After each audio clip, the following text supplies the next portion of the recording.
Histoire qu'il ne faut pas oublier sur l'Afrique. Il y a au moins plus d'1 million d'Africains au fond des océans Atlantiques.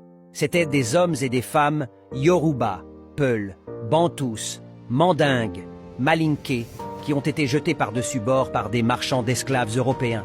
En 1963, 15 filles ont été enfermées pour avoir tenté d'acheter des billets de cinéma dans un théâtre séparé.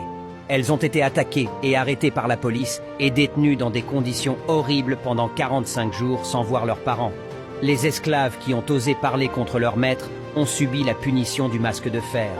Lors de la récolte de la canne à sucre, les masques de fer étaient utilisés pour les empêcher de goûter ou de manger la canne lorsqu'ils avaient soif ou faim.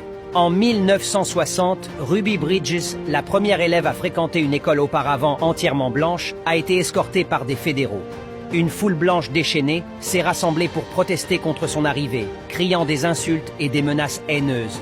En 1942, Charles Jackson a nagé avec succès toute la nuit pendant 6 à 8 heures en tirant un radeau de 15 soldats blessés avec une corde dans des eaux infestées de requins.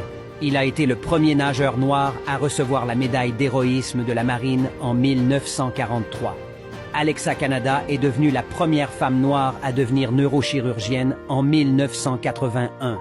Elle a également co-inventé un appareil pour traiter l'accumulation de liquide dans le cerveau.